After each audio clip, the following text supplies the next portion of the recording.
कृपया ध्यान दीजिए, गाड़ी संख्या।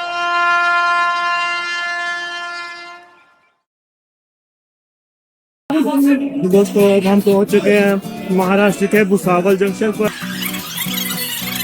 और यहाँ पर हमें खाने के लिए भी काफ़ी फैसिलिटीज मिल जाती है स्टेशन पर। मैं आपको बताता हूँ।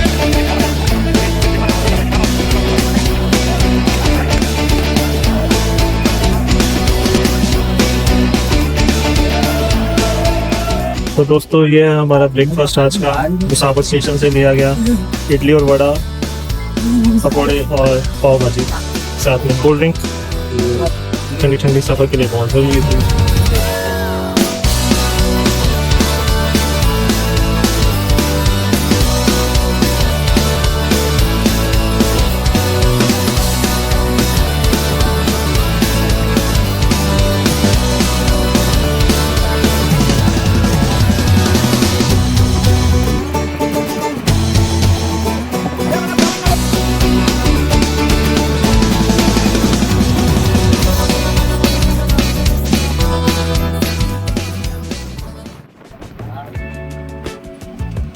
दोस्तों इस समय हमारी गाड़ी महाराष्ट्र के अहिल्या नगर में एंटर कर चुकी है।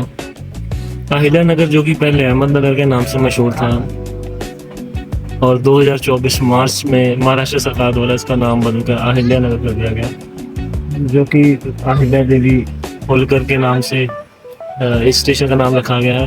दोस्तों अहिल्या नगर एक डिस्ट्रिक्ट है महाराष्ट्र की, जिसमें बहुत ही फेमस इंडिया का शिरडी का टेम्पल आता है, शिरडी साईं बाबा का टेम्पल, और शनि देव का जो मंदिर आता है वो इसी डिस्ट्रिक्ट के अंदर ही आता है। शनि शिंगारपुर मंदिर में मान्यता है कि उस गांव के किसी भी घर में ना तो कोई दरवाजा है, ना ही ताला लगता है। तो ये एक बहुत ही यूनिक चीज़ है हमारे हिंदुस्तान में देखने के लिए, जो सब इस डिस्ट्रिक्ट से ही आपको देखने से मिलेगा। महाराष्ट्र में पुणे से पहले हमें एक बहुत डार्क ब्लैक कलर की सॉइल देखने को मिल रही है। ये सॉइल दालों के लिए, कॉटन के लिए, गन्ने के लिए, सोयाबीन के लिए ज़्यादा बढ़िया मानी जाती है।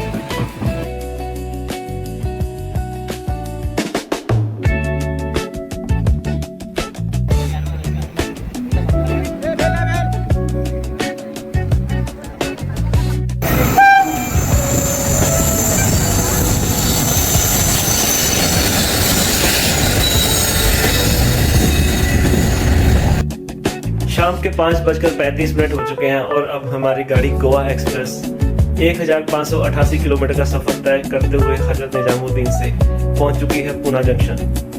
पूना महाराष्ट्र का एक बड़ा शहर है और एक बड़ा जंक्शन भी है। पूना तो महाराष्ट्र का दिल कहा जाता है, और पूना के बाद जो गोवा के लिए सफर शुरू होने वाला है, इसमें हमें जो नज़ारे देखने को मिलेंगे, इसी के लिए तो हमने ये सफर चुना था। गाड़ी पूना के 3 नंबर प्लेटफॉर्म पर आई है, लेकिन मैं आपको यहाँ से 1 नंबर प्लेटफॉर्म का भी नज़ारा दिखाता हूँ एक बार। यहाँ पर हल्दीराम का आउटलेट मिल जाएगा स्टेशन पर।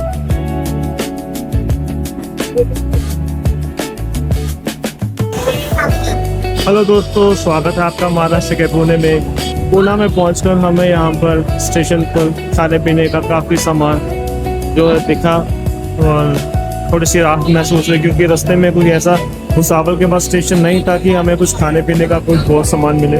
जो ट्रेन में मिल रहा था वही मिल रहा था। काफ़ी पैसेंजर्स इस स्टेशन पर उतरे हैं, और यहाँ एक कोटा शुरू होता है स्टेशन का पुणे का, वो शुरू हो गया, और उतने ही लोग फिर से वापस गाड़ी में चढ़ भी गए हैं। तो आपको मैं अभी ताज़ा हालात दिखा देता हूँ कैसे क्या हो चुका है। मैं ये स्पेशली एक बजट वीडियो बनाना चाहता था कि अगर आप बजट ट्रैवल करना चाहते हैं और दिल्ली से बजट में गोवा घूमना जाना चाहते हैं तो आप किस पर आ जाएं। लेकिन मेरी एक सलाह है कि अगर आप इतना लंबा सफ़र कर रहे हैं तो बजट ट्रैवल को इग्नोर ही करें। अगर आपके साथ फैमिली है तो कम से कम 3 ईयर ऐसी या 2nd ईयर तक ज़रूर सफ़र करें। तो जो सोलो ट्रैवलर्स हैं उनको भी अगर इतना लंबा सफ़र करना है तो वो AC 3 टायर में ही करें। बजट ट्रैवल करना है तो उसके लिए स्लीपर ही ऑप्शन है आपके पास। जनरल में बिल्कुल भी कभी रिस्क मत लें इतने लंबा सफ़र करने का।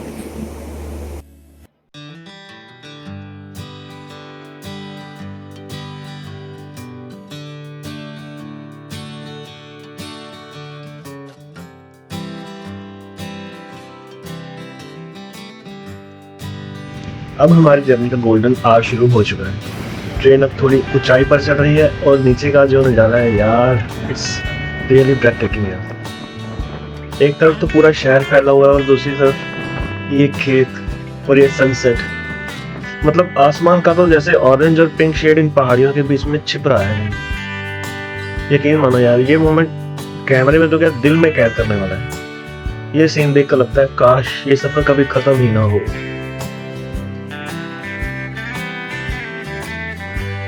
अरे यार देखो वो ट्रेन कैसे मुड़ रही है। याद है ना बचपन में वो खिलौने वाली ट्रेन जिसके साथ हम खेलते थे और हम उस ट्रेन को गोल गोल ट्रैक पर चलाते थे, बिल्कुल वैसा फील हो रहा है। देखो यार कैसे पूरी ट्रेन सी करने मुड़ रही है और मैं खिड़की के बाहर देख रहा हूँ, मुझे ट्रेन का अगला हिस्सा साफ दिखाई दे रहा है। ऐसे लग रहा है कि हम किसी खिलौने वाली गाड़ी में बैठे हुए हैं और ये ट्रैक कोई जादुई रास्ता है जो पहाड़ों को चीरते हुए आगे बढ़ता जा रहा है। दोस्तों अगर आप भी ऐसा फील करना चाहते हैं ना, और वो बचपन वाला रोमांच और वो सुकून और वो पहाड़ियों का सफर, तो एक बार ये खिड़की वाली सीट पकड़ लेना और इस मोड़ का इंतजार करना। यकीन मानो ये पल किसी और चीज से भी बहुत ज्यादा खूबसूरत है। महाराष्ट्र की मशहूर भेल, अभी हम इसको खा के बताएंगे कि कैसा टेस्ट आता है इसका। बारिश शुरू हो गई, ओह वाह। तो दोस्तों ये भेलपुरी जो भेल बोलते हैं महाराष्ट्र में इसको खा के देखा, एक नंबर। जो हमारे एरिया में भेलपुरी मिलती है वो इसका मुकाबला नहीं कर सकता, तो इसका रिजल्ट ही होता है।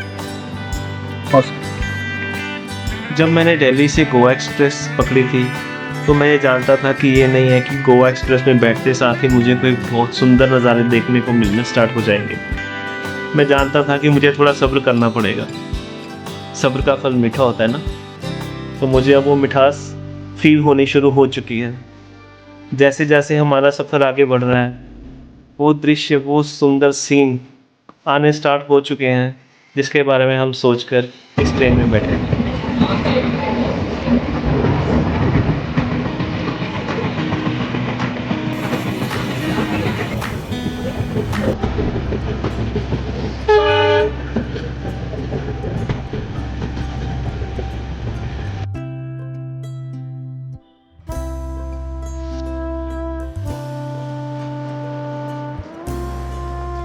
हजरत निजामुद्दीन से 1865 किलोमीटर का सफर तय करके अब हमारी ट्रेन महाराष्ट्र के आखिरी स्टेशन मेरा जंक्शन पर पहुंच चुकी है।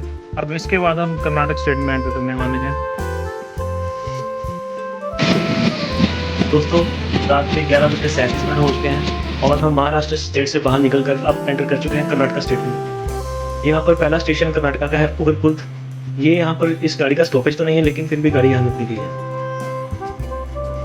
आज तारीख है 9 जून 2026 और सुबह के 1:30 का वक्त हो गया है और इसी के साथ हमारी गाड़ी गोवा एक्सप्रेस जो कि हमने 7 जून 2026 को हजरत निजामुद्दीन से दोपहर को 3:15 पर पकड़ी थी, आज वो तीसरे दिन में एंटर कर चुकी है और 2007 किलोमीटर का सफर तय करते हुए गोवा एक्सप्रेस कर्नाटका के बेलागावी में पहुंच चुकी है। ये पूरा ऑपरेटिव रहती है। यहाँ पर चाय, चिप्स, बिस्किट वगैरह आपको मिल सकते हैं आराम से।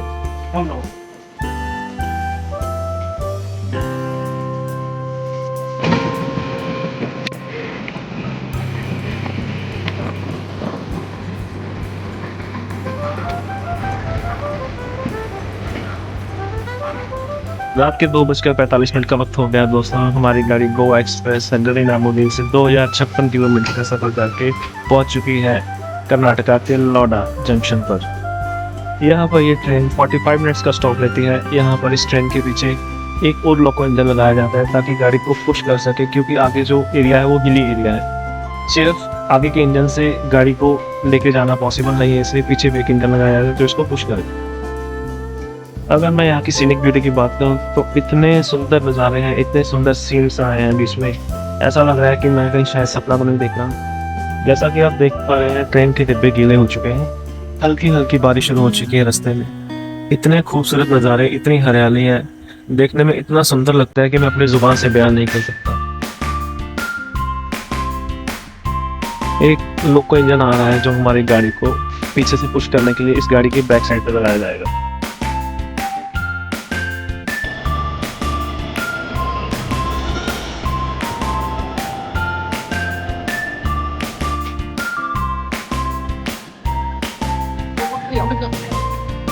दोस्तों हमारी गाड़ी अब लौंडा जंक्शन से निकल चुकी है।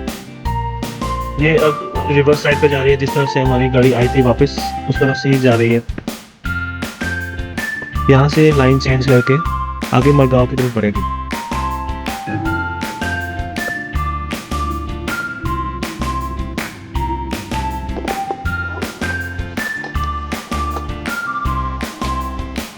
तो दोस्तों इस वक्त हम मौजूद हैं कर्नाटक के कैसल रॉक रेलवे स्टेशन, जो गोवा के बेहद करीब रेलवे स्टेशन है।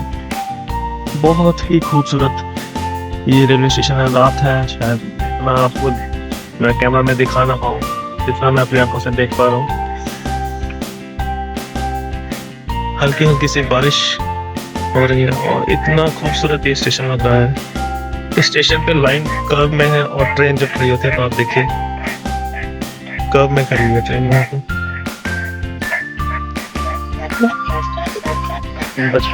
3:50 और हमारी गाड़ी पहुंच चुकी है कर्नाटका के कैसल रॉक रेलवे स्टेशन पर। ये रेलवे स्टेशन से आगे दूध सागर वाटरफॉल रहेगा, जो कि देखने में बहुत खूबसूरत होगा। रात को पता नहीं इस टाइम हमें दिखाई देगा या नहीं, लेकिन हम उसको कैमरा में कैप्चर करने की पूरी कोशिश करेंगे। फाइनली वो टाइम आ गया है दोस्तों जिसके लिए हमने जर्नी स्टार्ट की थी।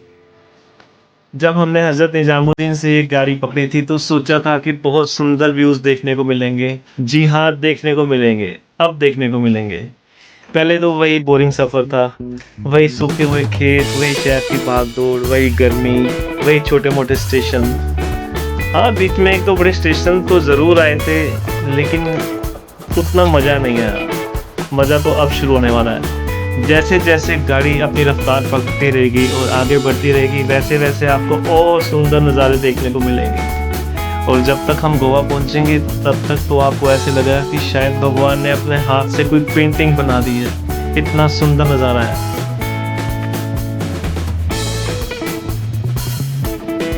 ये वो सफर है जहां आप सिर्फ एक शहर से दूसरे शहर नहीं जा रही, बल्कि आप अपने थकान को पीछे छोड़कर अपनी एक नई पहचान की तरफ बढ़ रहे हो। अच्छा, क्या आप भी कभी बचपन में मेरी तरह ऐसे ट्रेन के गेट पर या खिड़की में बैठकर ये सोचते थे कि गोवा कैसा होगा? मैं तो आज भी वही बच्चा हूँ, बस उम्र बढ़ गई है, पर दिल की धड़कनें आज भी वही है।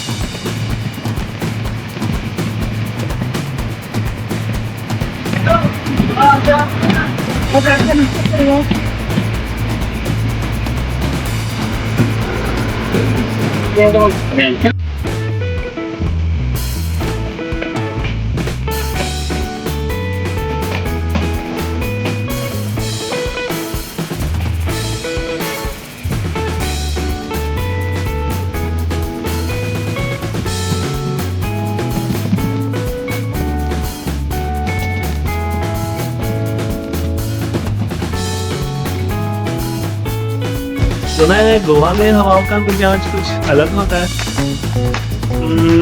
पता तो है, क्योंकि आज मैं ये खुद महसूस कर पा रहा हूँ। दोस्तों, ये वो मोमेंट है जिसका इंतजार पूरे सफर में मैं कर रहा हूँ। पुणे की ऊंची पहाड़ियों और उन सुरंगों वाली लंबी दौड़ के बाद अब देखो, यहाँ की हरियाली में अलग ही सुकून है।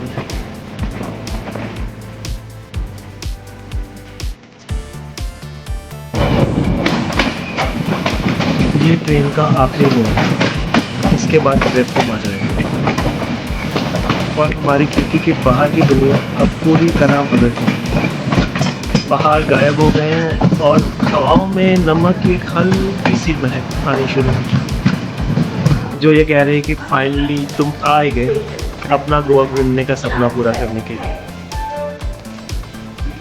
चलो दोस्तों, अब प्लेटफॉर्म आ गया है। चलिए इस सफ़र को अब यही रोकते हैं। उम्मीद करता हूँ कि मैं आपको इस सफ़र को महसूस करवाने में कामयाब रहूँगा। तो ठीक है, अगले पार्ट में मिलते हैं, क्योंकि अभी तो असली मस्ती शुरू होनी बाकी है, क्योंकि गोवा भी बाकी है मेरे दोस्त। हज़रत निजामुद्दीन से मडगांव 2142 किलोमीटर का सफ़र 39 घंटे 30 मिनट में तय करके हमारी गाड़ी गोवा एक्सप्रेस सुबह के 7 बजे मडगांव स्टेशन में पहुंच चुकी है। और 9 जून 2026 का दिन है और मौसम जैसे कि यहाँ पे मानसून बताया जाता है बना हुआ है, लेकिन इतना ज़्यादा नहीं कि कोई दिक्कत हो ट्रैवलर्स को। कोई ऐसी बात नहीं है, आप आ सकते हैं इन दिनों में घूमने के लिए। थोड़ा मॉडरेट बारिश रहेगी, कभी होगी कभी बंद हो जाएगी, लेकिन ऐसा नहीं है कि बारिश लगातार रहेगी। ये बारिश जो लगातार वो 15 जून के बाद यहाँ रहती है, तो आप अपनी फैमिली के साथ या सोलो ट्रैवलर घूमने खुद से आ सकते हैं। Thanks for watching from Gaurav Sharma. मिलते हैं अगली वीडियो में गोवा की गलियों में, तब तक के लिए बाय बाय।